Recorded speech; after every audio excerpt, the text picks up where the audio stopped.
Murakaza neza ku Keza TV, umurongo mugari ubagezaho amakuru acukumbuye. Njye ugiye kubagezaho aya makuru yo ku itariki 23 z'ukwezi kwa gatatu 2026. Nitwa Mbarushimana Eric. We wahisemo gukurikira amakuru ku Keza TV, dore ingingo z'amakuru tugiye kukugezaho.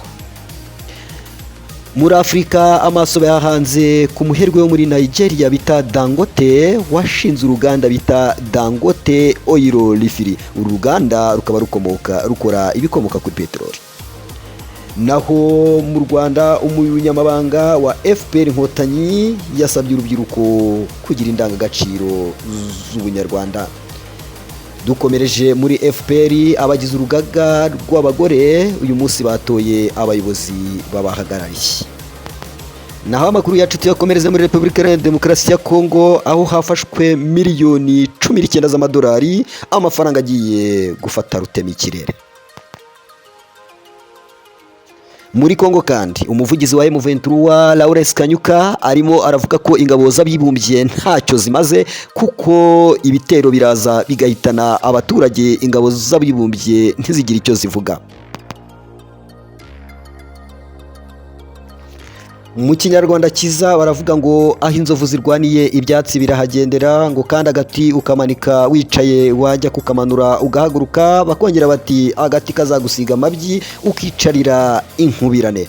Ni kwiza impamvu rero Donald Trump yatangije intambara, ndetse iyo ntambara ziko ngo izamara iminsi 3, none igiye kumara igihe kinini birenze uko yabyibwiraga. Yavugaga ko azabazenguruka mu gihe gitoya ikirere cya Irani, ndetse ashyiraho amategeko uko abishaka, ariko byanze. Nkuko rero mwebwe muri kubireba, mwebwe munkurikira ku Keza TV, twatangiranye n'inkuru yacu ivuga ko Afrika ihanze amaso ku mugabo wo muri Nigeria bita Dangote washinze uruganda bita Dangote Oil.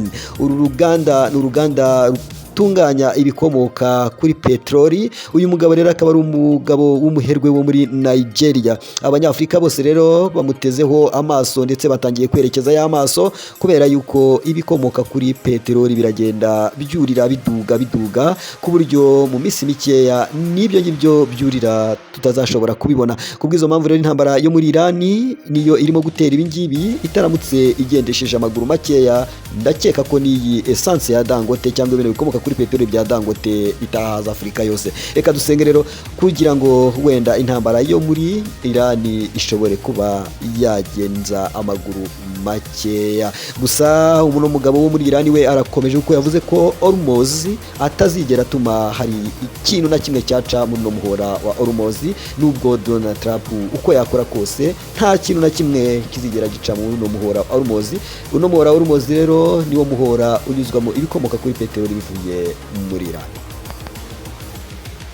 Reka amakuru yacu tuyakomereze ahangaha mu Rwanda, aho umunyamabanga wa RPF Inkotanyi yabasabye urubyiruko kwitwara neza, ndetse bakagira indangagaciro ikwiye. Ni kw'iyi nshuro ubwo uyu munsi hari inama ihuza urubyiruko, umuyobozi wa RPF Inkotanyi yasabye urubyiruko yuko bagira indangagaciro zikwiye. Bivuga ngo umunyarwanda wese agomba kugira indangagaciro z'ubunyarwanda, nta kwiyandarika, nta gukora ibihabanye n'itegeko nshinga ndetse n'itegeko ry'igihugu, ndetse no kubahiriza umuco nyarwanda. Umunyarwanda wese akabaho yikwije kandi akabaho afite imico myiza. Ni kw'iyi nshuro rero yabivuze ubwo yavugaga ati rubyiruko ni mwebwe terambere ry'igihugu, kandi ni mwebwe bayobozi b'ejo hazaza. Nta mpamvu zo kwiyandarika, nta mpamvu zo kudakora ibidakwiye, nta n'impamvu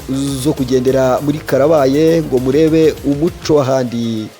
Tukiri kuri FPR Inkotanyi rero, uyu munsi abo mu rugaga rw'abagore nibwo batoye abayobozi basimbura abari bariho, bari barangije manda yabo mu rugaga rwa RPF Inkotanyi. Uyu munsi batoye perezida, visi perezida, umunyamabanga nshingwabikorwa, uw'imiyoborere myiza, uw'ubutabera. Abagore uyu munsi batoye abo bayobozi basimburaga abari barangije manda. Perezida wabo bamwita Uzamukunda, naho visi perezida akaba yitwa Kabega Emerienne umunyamabanga akaba yitwa Mukandayisenga Virginie nawo w'imiyoborere myiza akaba yitwa niyo twambaza Hitimana Christina nawo w'ubutabera akaba yitwa Umurerwa Mire. Abo nibo bayobozi batowe mu rugaga rw'abagore uyu munsi. Rero bakomeje babwirwa yuko bagomba gukora kuko nabo ni imbaraga z'igihugu kandi bagateza urwababyaye imbere.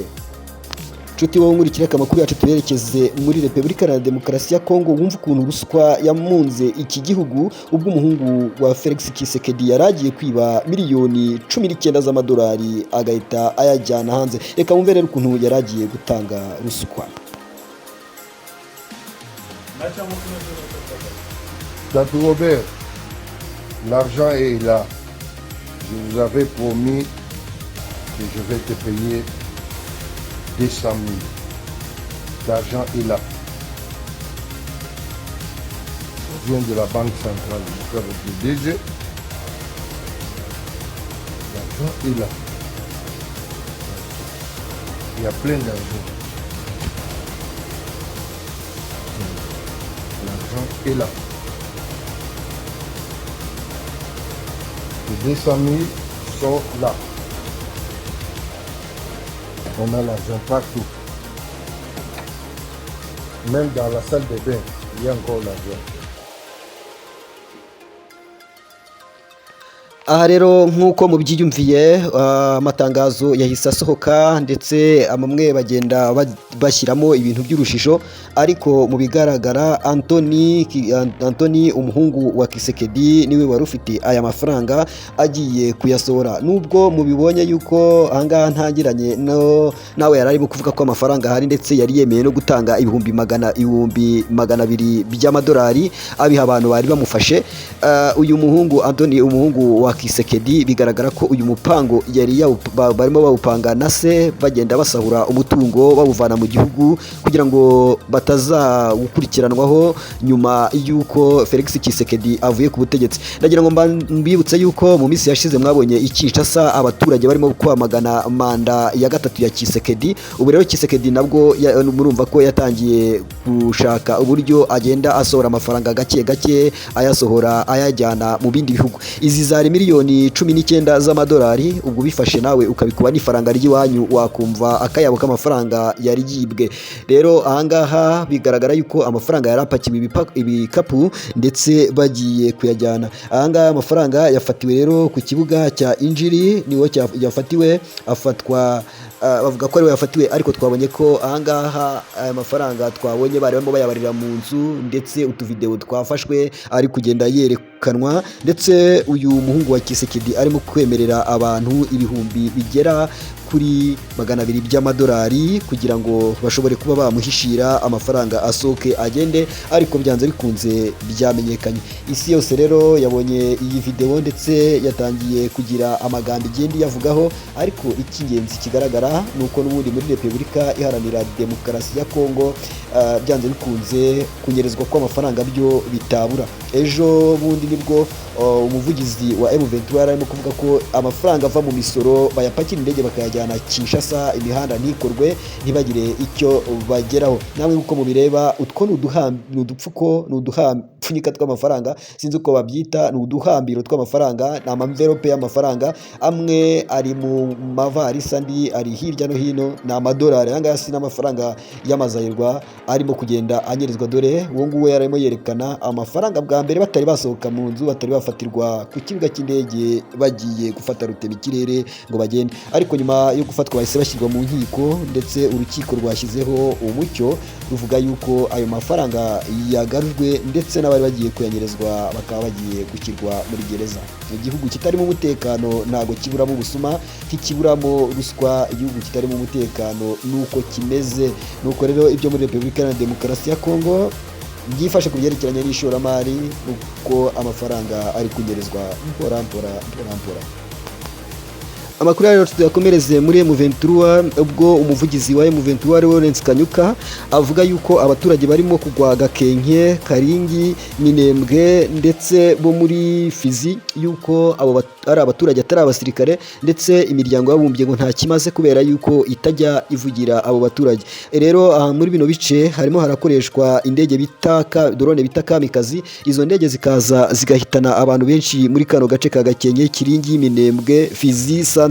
Ahangaha niho abaturage barimo kugwa. Lawrence Kanyuka rero akavuga yuko imiryango y'abibumbye nta kimaze kuko nayo ntabwo ijya ivugira aba baturage batuye muri bino bice birimo guterwamo amabombe n'amadrone. Drone rero kamikazi ni amadrone mwabonye ko ari amadrone akomeye ananakoreshwa na Amerika muri Iran.